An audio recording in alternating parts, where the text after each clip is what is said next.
साफ आवाज पकड़ रहा था। मुझे बचाओ, मैं निर्दोष थी, मुझे बचाओ। आकृति धीरे धीरे स्पष्ट हो गई। वो रवीना रावत ही थी, वही लड़की जिसकी फांसी गांव की सबसे डरावनी कहानी बन चुकी थी। उसके होंठ हिल रहे थे। जिसने मेरा खून किया, उसका सच बाहर लाओ। मैं इस झूले से बंधी हूं। जब तक सच सामने नहीं आएगा, तब तक मैं मुक्त नहीं हो पाऊंगी। रश्मिका ने हिम्मत जुटाकर आगे कदम बढ़ाया। हम तुम्हारी मदद करेंगे रवीना, बताओ तुम चाहती क्या हो? आवाज गूंजी। सच को उजागर करो। मेरे साथ अन्याय हुआ था। आज भी ठाकुर के वंशज चैन से जी रहे हैं और मैं इस झूले की कैदी बन गई हूं।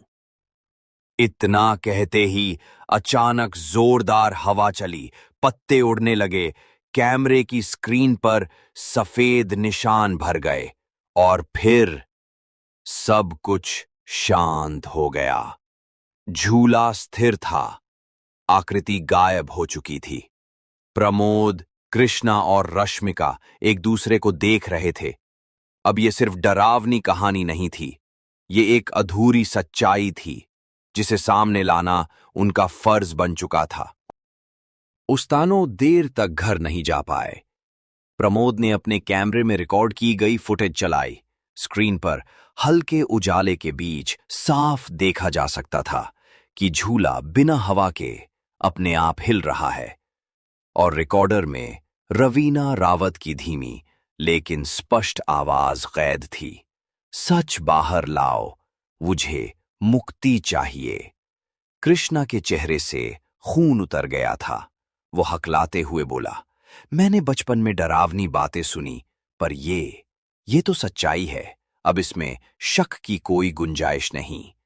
रश्मिका ने गहरी सांस भरी और कहा, डर से सच छुपाया नहीं जा सकता। अगर रवीना निर्दोष साबित हो, अगर उसके साथ अन्याय हुआ था, तो हमें वो सच उजागर करना होगा। प्रमोद की आंखों में अब सिर्फ जुनून था।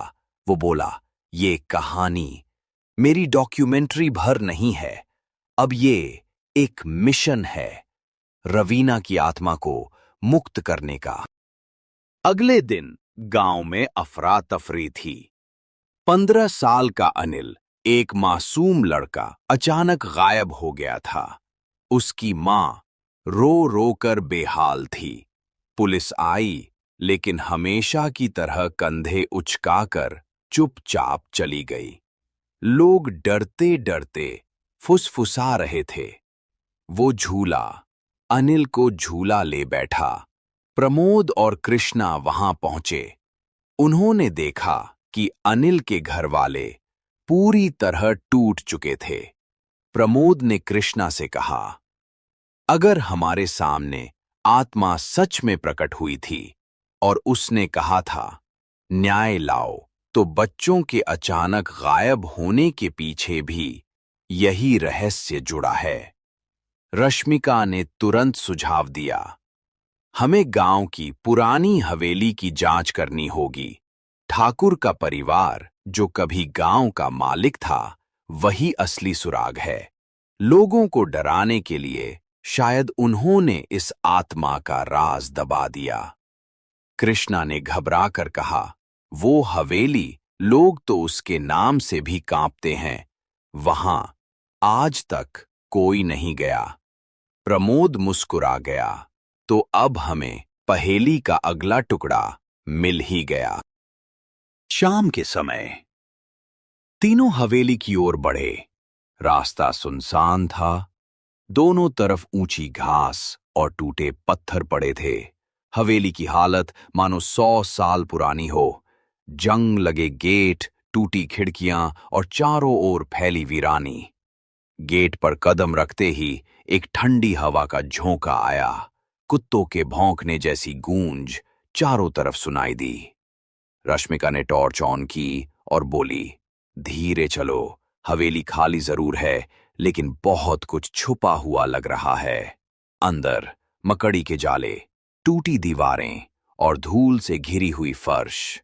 लेकिन हवेली के पिछले हिस्से में एक कमरा बंद मिला। दरवाजे पर जंग लगे ताले लगे थे। रश्मिका ने ध्यान से देखा। ये ताले पुराने नहीं हैं, इन्हें हाल ही में लगाया गया है। यानी कोई इस जगह को छुपा कर रखना चाहता है।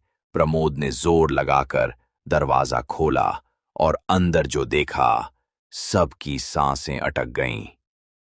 कमरे की दीवार पर बनी थी रवीना रावत की एक फीकी पेंटिंग।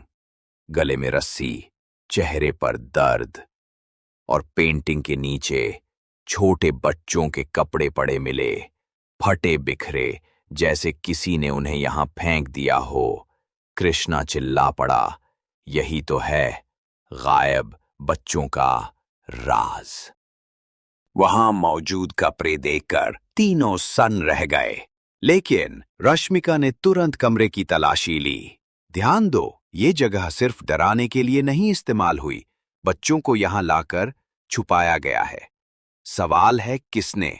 उसने एक पुराना संदूक खोला। उसमें पुराने दस्तावेज रखे थे, ठाकुर के परिवार की डायरी। डायरी के पन्नों पर भयानक बातें लिखी थीं। ठाकुर ने कबूल किया था कि उसने रवीना रावत पर झूठा इल्जाम लगाया। असलियत ये थी कि ठाकुर ने ही उसे अपनी हवेली में बंद किया था और फिर गांव वालों के सामने न्याय के नाम पर उसे झूले पर फांसी दे दी। और यह भी लिखा था कि उसकी आत्मा हर पीढ़ी से बदला लेगी। रश्मिका ने गुस्से में कहा, देखा, रवीना निर्दोष थी, सारा पाप ठाकुर का था। मतलब अब भी कोई उसकी औलाद या वारिस इस हवेली को इस्तेमाल कर रहा है। शायद बच्चों